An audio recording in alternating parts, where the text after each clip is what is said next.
Selamat sore, Pak. Kami di sini ingin perkenalkan, nama saya Samuel Petrus Situmorang dan dua teman saya Komang dan Aldrin ingin mempresentasikan jenis panggilan sistem pada OS. Sistem operasi menyediakan lingkungan di mana program dieksekusi secara internal. Sistem operasi sangat bervariasi dalam tata rias mereka, di mana mereka diorganisir di sepanjang banyak jalur yang berbeda. Desain dari sistem operasi baru adalah tugas utama yang terpenting. Tujuan utamanya adalah sistem didefinisikan dengan baik sebelum desain dimulai. Tujuan-tujuan ini membentuk dasar untuk pilihan di antara berbagai algoritma dan strategi. Kita dapat melihat sistem operasi dari beberapa titik yang menguntungkan. Layanan sistem operasi. Sistem operasi menyediakan lingkungan untuk pelaksanaan program. Sistem operasi juga menyediakan layanan tertentu untuk program dan kepada pengguna program-program tersebut. Layanan spesifik yang disediakan berbeda dari satu sistem operasi yang lain, tetapi kita dapat mengidentifikasikan kelas-kelas umum. Layanan sistem operasi ini disediakan untuk kenyamanan programmer untuk membuat tugas pemrograman lebih mudah. Struktur sistem operasi. 1. Antarmuka pengguna. Hampir semua sistem operasi memiliki antarmuka pengguna (UI).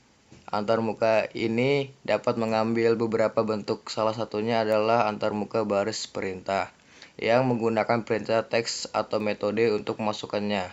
Misalnya keyboard untuk mengetik perintah dalam format tertentu dengan pilihan yang spesifik. Lainnya adalah antarmuka batch, di mana perintah dan arahan untuk mengontrol perintah-perintah tersebut dimasukkan ke dalam file, dan file-file tersebut dieksekusi. Paling umum, antarmuka pengguna grafis. Yang digunakan di sini antarmuka adalah sistem jendela dengan perangkat petunjuk untuk mengarahkan I/O, pilih dari menu, dan buat pilihan, dan keyboard untuk memasukkan teks. Beberapa sistem menyediakan 2 atau 3 variasi. 2. Eksekusi program. Sistem harus menurut program ke dalam memori dan menjalankan program itu. Program harus bisa mengakhiri eksekusinya baik secara normal dan tidak normal, menunjukkan error.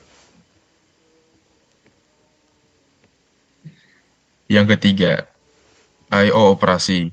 Program yang sedang berjalan mungkin memerlukan I/O yang mungkin melibatkan sebuah file atau perangkat I/O. Untuk perangkat tertentu, fungsi khusus mungkin diperlukan, seperti merekam ke drive CD atau DVD, atau menggosongkan layar tampilan. Untuk efisiensi dan perlindungan, pengguna biasanya tidak dapat mengontrol perangkat I/O secara langsung. Oleh karena itu, sistem operasi harus menyediakan sarana untuk I/O. Yang keempat, manipulasi sistem file. Sistem file sangat menarik, sangat jelas.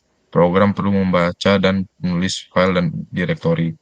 Mereka juga perlu membuat dan menghapusnya dengan berdasarkan nama, pencarian file, dan daftar informasi file. Akhirnya, beberapa sistem operasi menyertai izin manajemen untuk mengizinkan atau menolak akses ke file atau direktori berdasarkan file kepemilikan.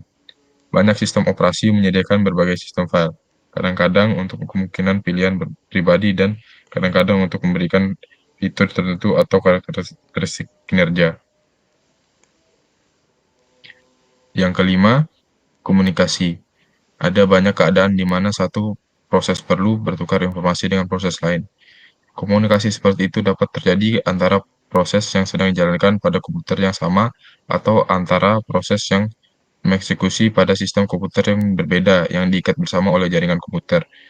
Komunikasi dapat diimplementasikan melalui memori bersama, di mana dua proses atau lebih membaca dan menulis bagian dari memori bersama, atau pesan yang lewat di mana paket informasi dalam format yang telah ditetapkan dipindahkan antar proses oleh sistem operasi. Keenam, deteksi kesalahan. Sistem operasi harus mendeteksi dan mengoreksi kesalahan terus-menerus. Kesalahan dapat terjadi di CPU dan perangkat keras memori, seperti kesalahan keseimbangan memori atau kegagalan daya. Di perangkat I/O, seperti kesalahan keseimbangan pada disk, kegagalan koneksi pada jaringan, atau kurangnya kertas di printer. Dan dalam program pengguna seperti luapan aritmetika, upaya untuk mengakses lokal memori elegan. atau waktu penggunaan CPU yang terlalu banyak. Untuk setiap jenis kesalahan, sistem operasi harus mengambil tindakan yang tepat untuk memastikan komputasi yang benar dan konsisten. Terkadang, tidak ada pilihan selain dengan menggantikan sistem.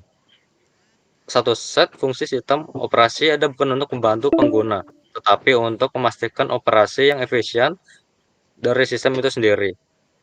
Sistem dengan beberapa pengguna dapat memperoleh efisiensi dengan berbagai sumber daya komputer di antar pengguna. Kemudian yang ketujuh, alokasi sumber daya. Ketika ada beberapa pengguna atau banyak pekerjaan berjalan pada saat yang sama, sumber daya harus dialokasikan untuk masing-masing pengguna. Sistem operasi mengelola berbagai jenis sumber daya, sebagian seperti siklus CPU, memori utama, dan penyimpanan file. Mungkin memiliki kode alokasi khusus, sedangkan yang lain seperti perangkat I/O mungkin memiliki permintaan.